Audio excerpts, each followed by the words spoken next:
Hi, everyone. Thank you for tuning into the computer science podcast that we are doing today. We're just trying to give you a little info about the program and make sure you guys better understand what you're getting into.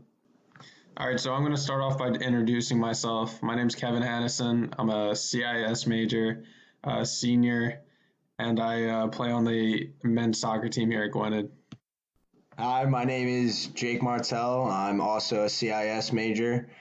I'm also a senior, and I play baseball here at Gwynedd Mercy. Thanks, Kevin. Jake, I guess you saved the best for last. I'm Joe Duffy. I am a senior CIS major as well. I also play soccer on the Gwynedd men's soccer team. All right, well, thanks for joining me for this podcast, guys. All right, so we're going to get right into the focuses of our program. Our program centers around classes that have to do with artificial and machine learning. We have cybersecurity classes, we have web design classes, and we have programming classes.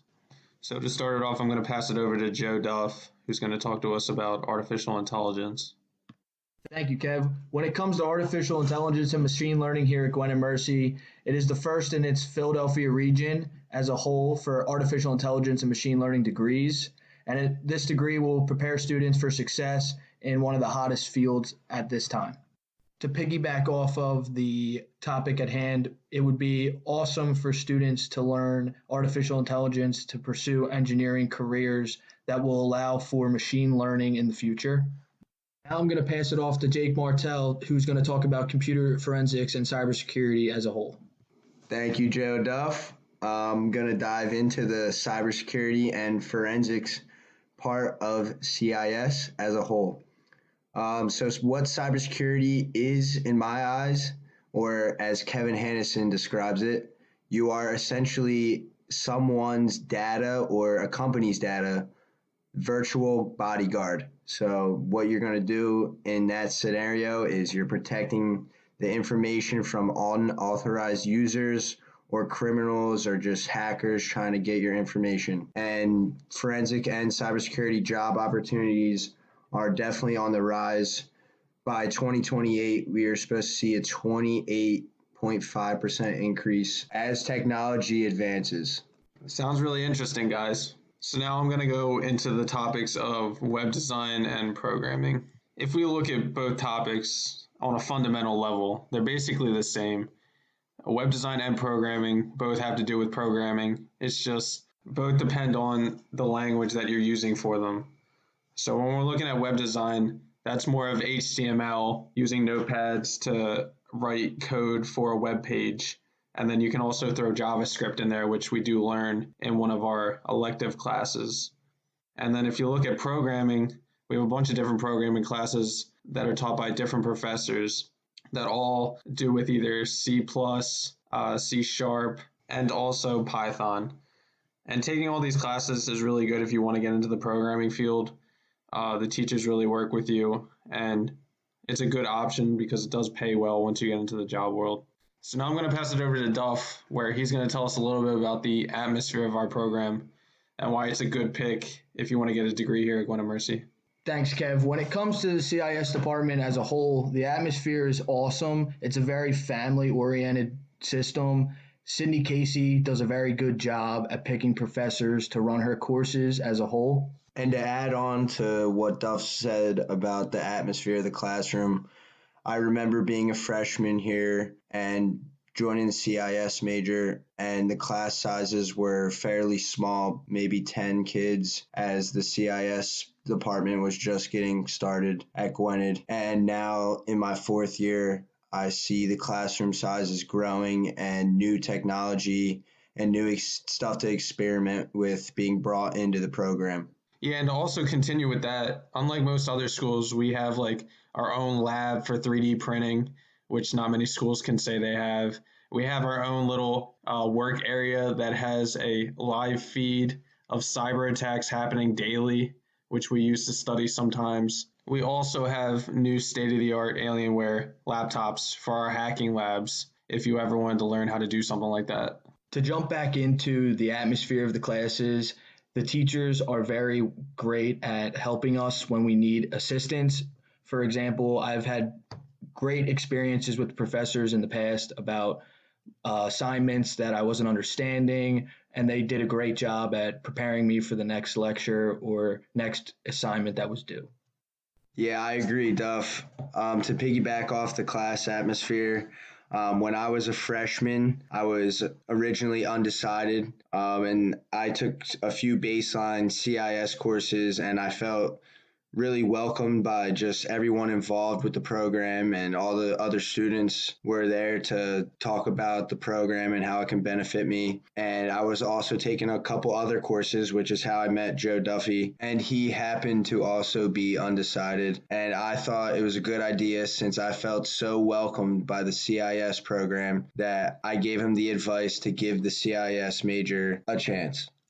That's a great point, Martel. I did come in here undecided and not really sure where I was going with my degree.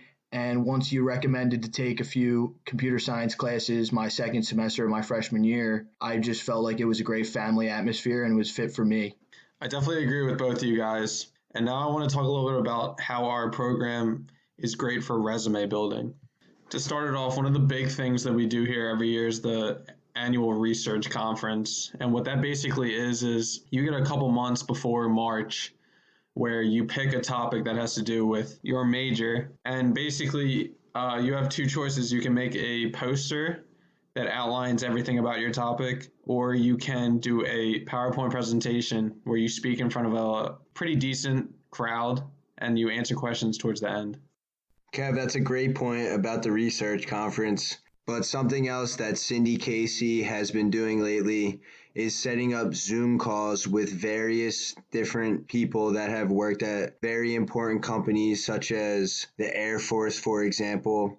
And they inform us on information that we need to further progress our knowledge on getting a job in the field. That's a great point, Martel. I have joined a few of those Zoom calls in the past, and the speakers do a very good job at explaining what you need to have on a resume in order to pursue a career with them in the future. And to go off what Kev said about the research conference and what Martel talked about with the Zoom meetings, I have had a personal experience with an internship here at Gwynedd Mercy in the IT security department, and I have been mentored by all the staff members that work in that field.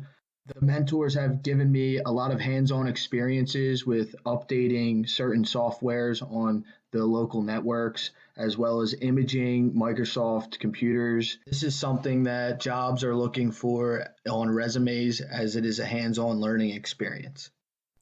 Yeah, I definitely agree, Duff. And the internship sounds like something that everyone should really get into. I also think that when you do get an email about those Zoom calls that Martel was talking about, you should always try to join them because there is some valuable information that's being said in them. One more thing that we forgot to bring up is that we have a new 4+1 program with LaSalle University, which allows our cybersecurity and computer information science degrees to go into a master's program, which you can then finish with them, which is a great opportunity for anyone who takes it. All right, so now we're going to end this off with a little section where each of us is just going to talk about what we want to see grow and advance in our program in the future. I, for one, would like to see our AI classes grow. I know we only have one right now, and honestly, it was a great experience taking it. The world of AI is just growing every day with new advances in technology, and I think that the more classes we have learning about it will benefit us in the future. That's a great point, Kev. Not only do I want to see the artificial intelligence classes grow, I also would want to see St. Bernard's Hall become the CIS department fully, which will allow for the program to be more known on campus as a whole. And with the building being taken over as a whole, it will allow for us to grow into a well-known program on this campus. Yeah, Duff and Kev, I would like to see both of those things in the future, but one topic that I think should be introduced in the future is the idea of esports. I know of other schools that offer esports as an opportunity for their colleague students to compete online against each other, and I think this is a great opportunity for kids who might not have the ability to compete on the field. I definitely agree with you there, Martel. And I honestly think if we did have an esports team, it would get a lot of kids who don't really get to be a part of a lot of the activities on campus to come out and do something together with other people. And I know for one, I would be on the team. But now's the time to wrap it up. I'd like to thank everyone who took the time to listen to this. I hope this brought you some insight about our program and makes you want to join it or at least think about joining it. I'd like to thank my two guests, Martel and Joe Duffy. Yeah, Kev, thank you guys for listening in. I think CIS is the greatest way to go and the only way to go. Not much more to say there. Thank you all for listening, and I hope to see you guys as a Griffin one day.